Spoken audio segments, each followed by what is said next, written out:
So if you're finding yourself feeling defeated in the new year, like, well, I wanted to become this whole new person and I've already failed, that's okay. Your brain is throwing a tantrum like a toddler, but you can start today with one thing, conquer that one thing, take your brain under the bed, show it that there's no monsters under there. Welcome to the Love Your Brain podcast, the podcast designed for everyday people who are ready to hop off the negative thought hamster wheel and enjoy a less hostile environment in their own brains. Our brains are where we live our entire lives, and I'm on a mission to help people see that they have everything they need to make it a happier place to be. As a social worker and life coach, I could definitely tell you all the textbook knowledge that comes from doing this work for over 20 years. But the truth is, on my own personal journey, the most impactful moments have been those random encounters where something magical clicks in my brain and I realize I had the answer I was looking for all along. And while maybe my insights might help you, what I really hope is that it simply unlocks something for you that you needed on your journey and builds your trust with yourself, that you had that answer all along as well. So join us for this episode of the Love Your Brain podcast. Let's get started. We are just kicking off 2026 and season 2 of the podcast. The year is just starting, so if you're struggling to find focus for your year ahead, make sure you click the link below to join our online community. We currently have a vision board masterclass that will give you the focus that you need for this new year ahead. And I can assure you, it's not like what you've heard before about vision boards. This one is backed by neuroscience and tried and tested. It will help you to create a vision that aligns with what will be the most fulfilling for you as an individual. And the great part is you will finish the course feeling excited, but also that what's ahead for you is attainable. And that's where I want to start today with today's episode. How do we get to a place where the things that we want feel attainable? Well, today we are going to find out how.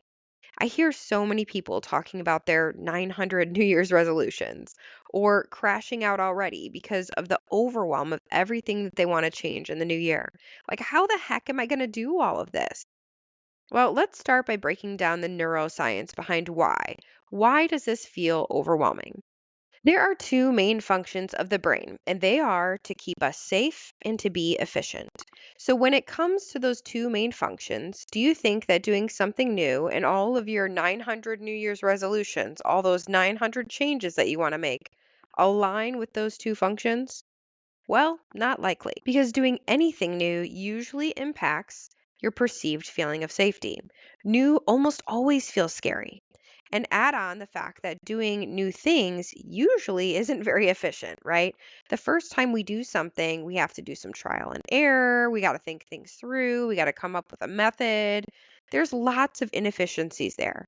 So these 900 New Year's resolutions are completely going against the function of your brain and probably throwing your nervous system into a tailspin. And it's not that you shouldn't want to change in the new year, but you just might need to approach working with your brain in a way that works well for it. So, how do we get our brain on board with these changes we want for our life? Well, we train it. Sometimes it helps for me to view my brain a bit like a toddler. Have you ever been around a toddler with an irrational fear? Maybe it's a kid that's afraid that there are monsters under their bed, or a little kid that thinks if their parents drop them off at daycare that they're like never coming back, and surely their parent has abandoned them. Or you name it. There are plenty of weird ones too, but let me share with you an irrational fear I had as a kid, and let's be frank, even as an adult. That is tumbleweeds. Yep, you heard that right. I am quite afraid of tumbleweeds. Doesn't make any sense at all. Probably sounds completely ridiculous to you. But I think this fear stems out of maybe growing up in an area where there were never tumbleweeds. So I only really saw them in like scary movies. They were some far off thing that I don't know anything about. I don't know. Something about dry twigs moving on their own just wigs me out. But I never really had a chance to overcome it because I was never really exposed to tumbleweeds. So that fear has hung around for decades. Now, I wish I had some victory story of overcoming this fear, but that's to come, my friends, at a later date. That fear still lingers today. But here is the thing about irrational fears they are usually ridiculous, but you can only see that once you're past it, once you're exposed to it. It takes showing a toddler or an adult that it's safe one time or maybe a few times, and then it's pretty easy to get over. But you just have to cross that threshold, that one really hard threshold. You know how hard that is, though, because that toddler believes wholeheartedly that the fear is exactly as bad as they're imagining. They're terrified. No one can tell them otherwise. And here you are, an adult who knows better, probably laughing under your breath, like, how ridiculous is this? And to force them to face their fear takes a whole lot of effort that first time. But again, once you cross that threshold, that one time, it makes the fear of the unknown of what will happen a whole lot less powerful. And here you are, like, well, duh. See, I told you nothing terrible was going to happen. And the same goes for our brain. If we can see our brain, like a toddler in a way, that the fear it has or the resistance it has to doing that one new thing, we can almost separate our brain from ourselves like a cute little toddler and be like, brain, now this is so ridiculous, but I'm going to show you that this is completely safe. We can do hard things and we won't die. And if we can show our brain that the fear of the new, of the unknown, of just that one change we're trying to initiate, that it's not in fact as terrible as our brain has us convinced it is, well, then you're like 90% there. And that is because of neuroplasticity. Our brains are flexible. So that means that when we can show it one time that we can do something new or different and not die, well, that starts to build a new neural pathway or a new thought process that we can do new and different things, and our safety is not actually at risk. But your brain will fight you like its life depends on it, though, just like a stubborn toddler would if they thought that they knew better, that that fear was true and real and just as they imagined. That toddler who is 1000% sure that there is a monster under their bed. But once you take them there, you show them there's nothing under there, except for maybe a few dirty socks. Well, then, okay, maybe I don't have to hold on to that thought as hard anymore. And now a new neural pathway starts forming that under my bed is safe. And the more that thought is thought and confirmed, the more concrete that neural pathway becomes. I like to view neural pathways like trails in the woods. It starts off like just an area of the woods that's never been walked with tall grass, lots of weeds, all that stuff in the way. You walk on it once and it becomes a little bit more defined. You pack that grass down just a little bit. But you walk that same trail a bunch of times and then it becomes a more easily defined trail. And then the next time someone approaches that area, they're immediately drawn to walk that path, not in the tall grass, because it's actually the easiest one to maneuver in front of them. That's how our brains build new neural pathways. Think a thought once, it's like walking once on that path. But think it many times over, it will become a more and more defined path. So when it comes to making changes in the new year, you only need one to get that started. You only need one change that you're going to push through the discomfort to start. And once you push through and show your brain that you can do it, even if it doesn't feel safe at first to change, even if it feels inefficient, it will become less scary and more efficient the more times you push through to do that one thing, that action that is making a way on that new neural pathway to show your brain that this new path, you want to use it. The path where you do new things, that's what we do. That's who we are. And when you've conquered that first one thing, then the next one feels so much easier to initiate because you've already started making the thought that doing new things is easy and safe. And it's now becoming a belief because you've thought it enough times that it's become a permanent neural pathway, which allows your brain to start to just think that way automatically, just like it's its default.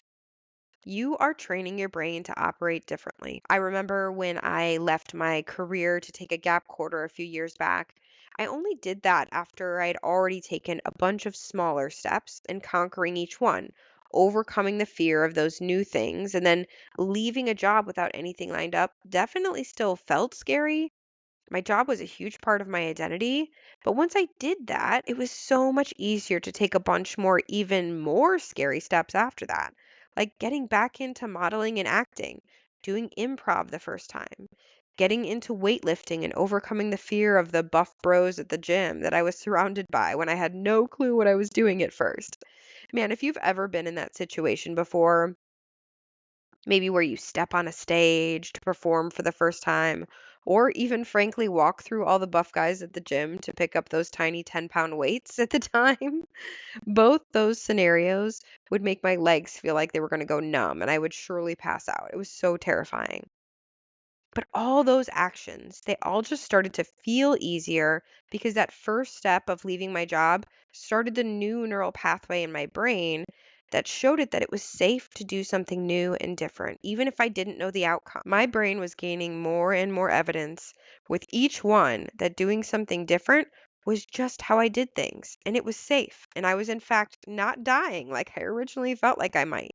Your nervous system starts to settle down and not throw off all the alarms anymore. So if you hear about people talking about the magic of acting like the person you want to be before you actually are them, what they're actually referencing here is neuroplasticity.